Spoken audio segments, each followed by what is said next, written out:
श्रीमद्भागवत चतुर्थ स्कंद त्रिंश अध्याय। गोविंद गोविंद गोविंद पदुगलुछि मकरंद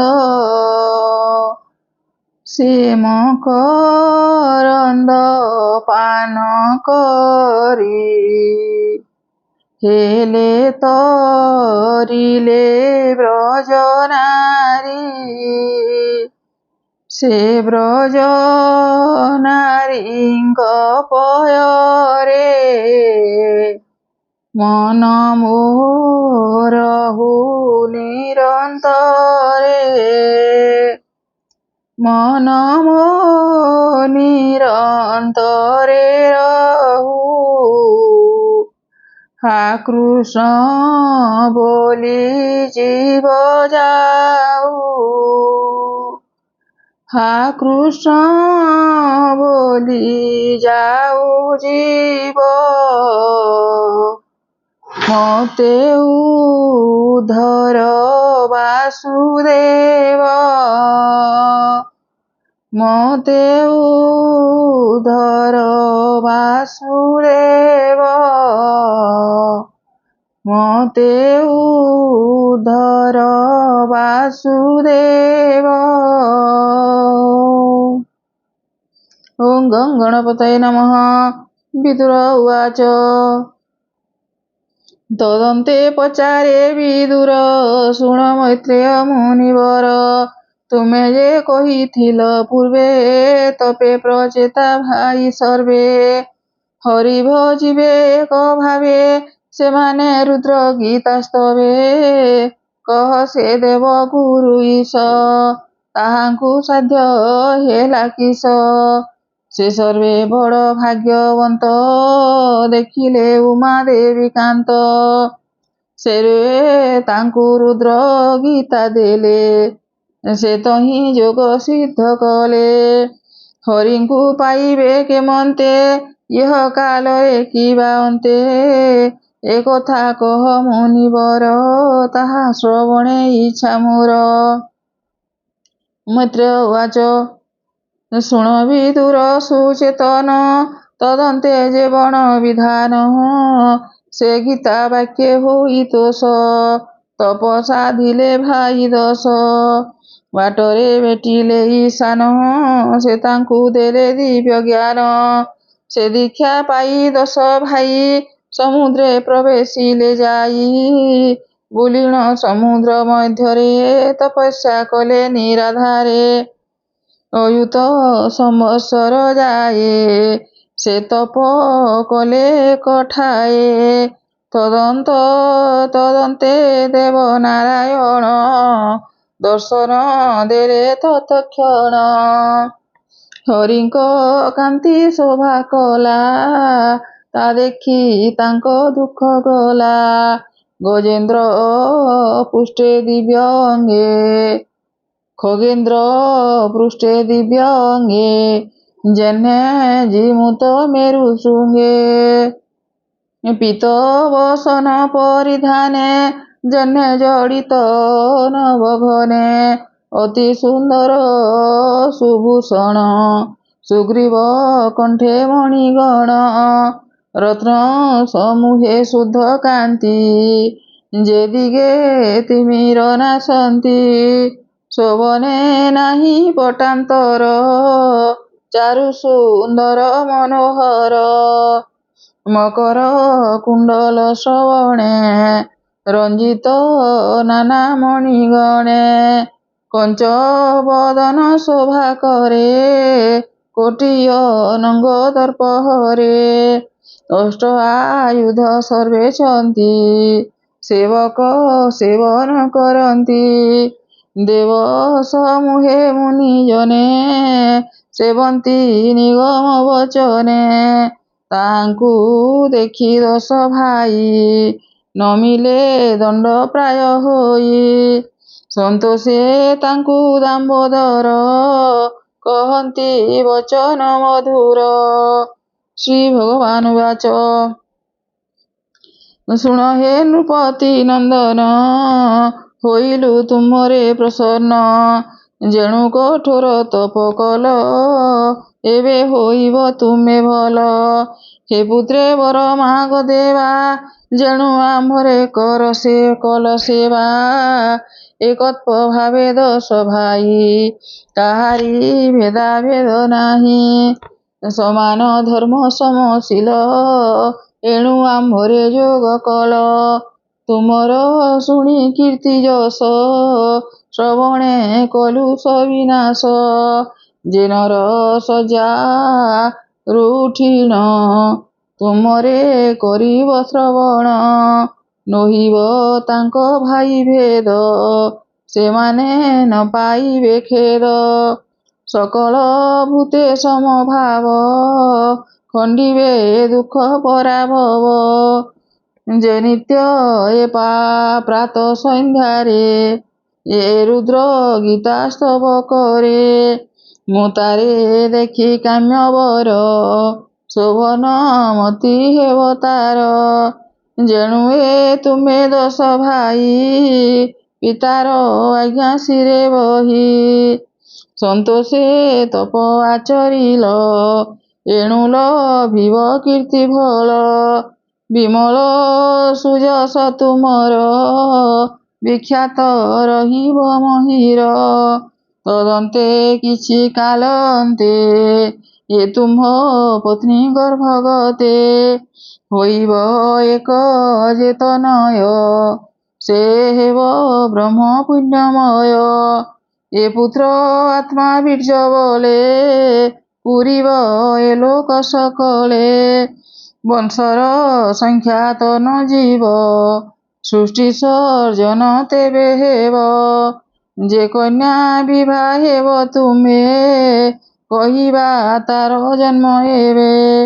ଶୁଣ ହେ ନୃପତି ନନ୍ଦନେ, ସେ କଣ୍ଡୁ ଋଷି ତପୋବନେ।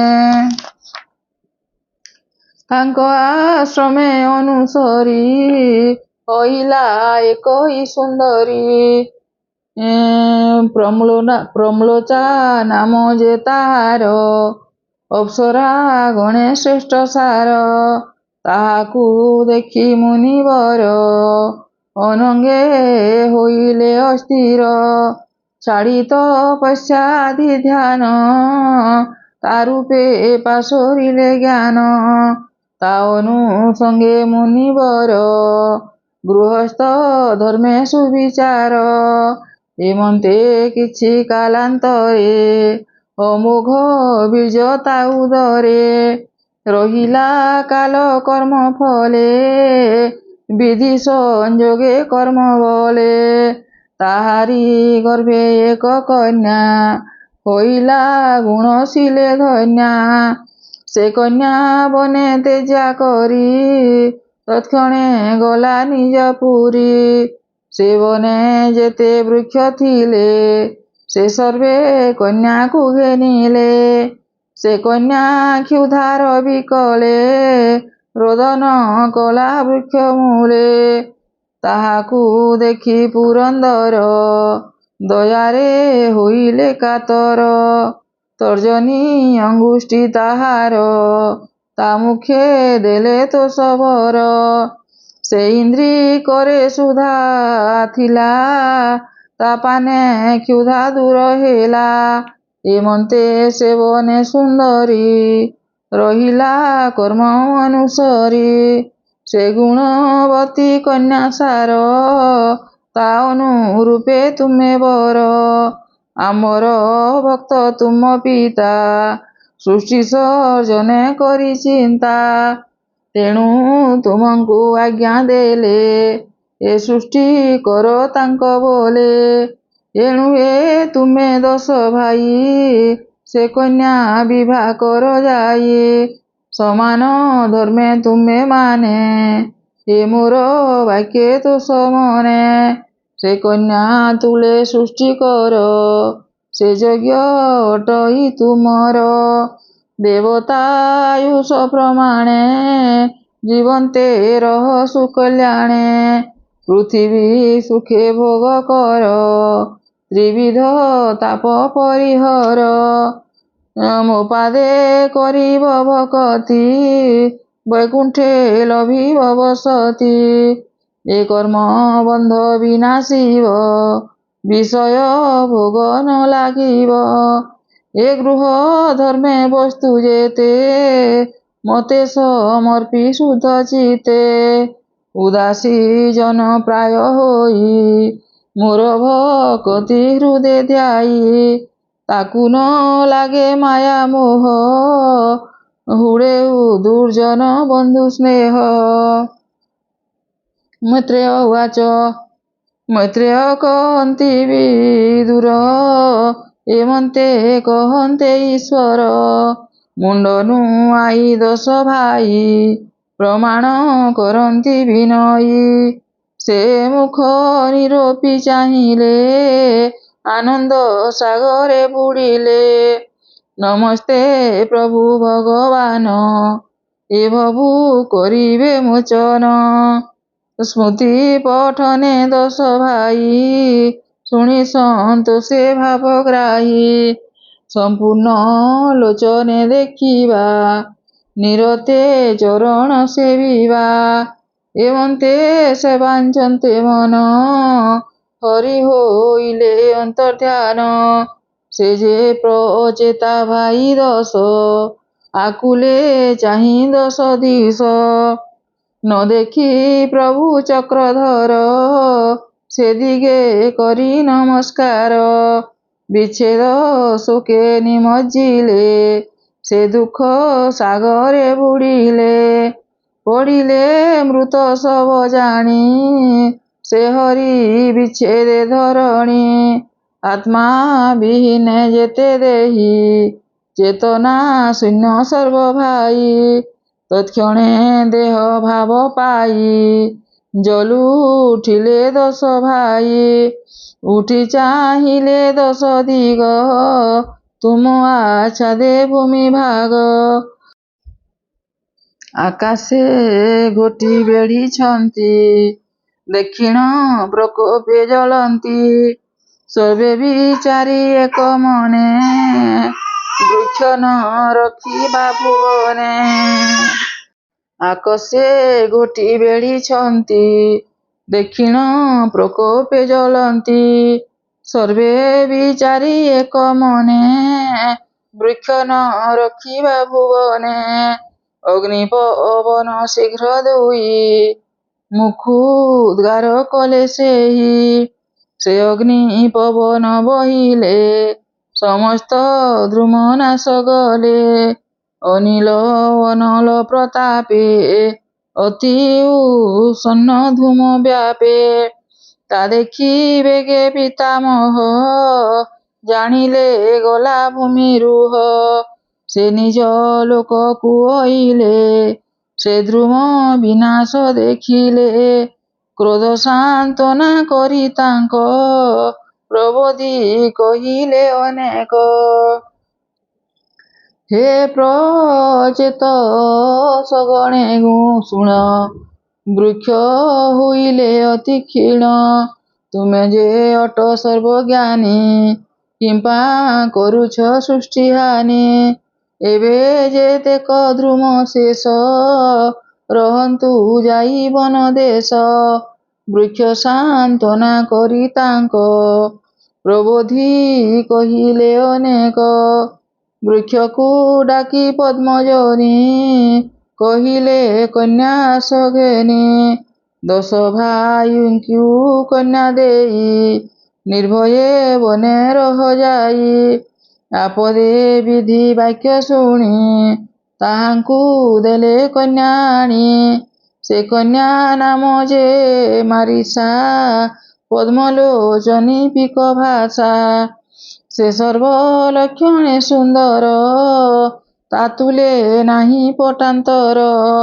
ବିଧି କହିଲେ ପ୍ରଚେତସ, ଏ କନ୍ୟା ବର ତୁମେ ଦଶ।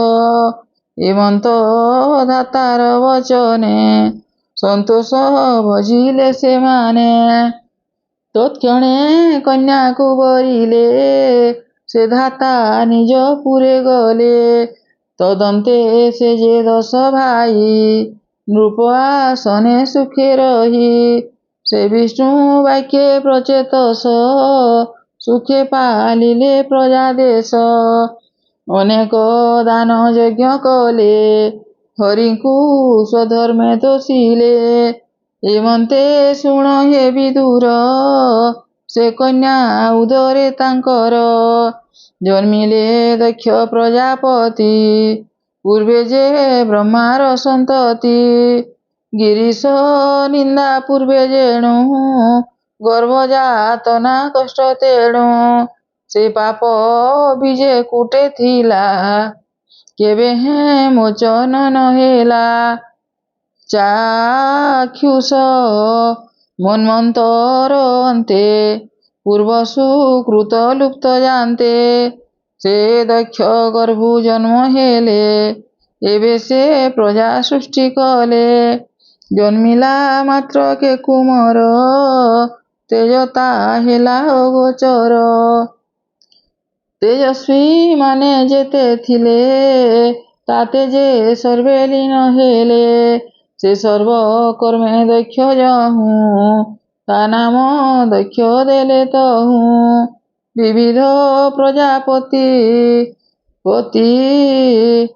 ସୃଷ୍ଟି ଯେ କଲେ ମହାମତି ତାହାକୁ ପ୍ରଜା ରକ୍ଷା ପାଇଁ ନିଯୁକ୍ତି କଲେ ବେଦ ସାଇଁ ଏମନ୍ତେ ଦକ୍ଷର ବ୍ୟବସ୍ଥା ଶୁଣ ବିଦୁର ଶୁଦ୍ଧ ଚେତା ଯେଣୁ ସେ ପ୍ରଜା ସୃଷ୍ଟି କଲେ ଏଣୁ ରାଜତ୍ୱ ଉପେକ୍ଷିଲେ ତେଣୁ ସେ ଧ୍ରୁବ ବଂଶେ ରାଜା ନୋହିଲେ ସେ ବ୍ୟାସ ତନୁଜା ପ୍ରିୟବ୍ରତରେ ରାଜ୍ୟ ଦେଲେ ସେ ଦକ୍ଷ ବାକ୍ୟେ ସୃଷ୍ଟି କଲେ ସେ ପ୍ରିୟବ୍ରତର ଚରିତ ପଞ୍ଚମ ସ୍କନ୍ଧେ ସେ ଉଦିତ ବିସ୍ତାରି କହିବାକୁ ତତେ ପ୍ରଚେତା ଜ୍ଞାନ ଉପଗତେ କହି ବିପ୍ର ଜଗନ୍ନାଥ ଚତୁର୍ଥ ସ୍କନ୍ଧେ ଭାଗବତ ଇତି ଶ୍ରୀମଦ୍ଭାଗବତେ ମହାପୁରାଣେ ପାରମହଂସ୍ୟାଂ ସଂହିତାୟାଂ ବୈୟାସିକ୍ୟାଂ ଚତୁର୍ଥସ୍କନ୍ଧେ ପରୀକ୍ଷିତ ସମ୍ବାଦେ ପ୍ରଚେତସ ଚରିତ କଥନେ ନାମ ତ୍ରୟୋତ୍ରିଶୋऽଧ୍ୟାୟः।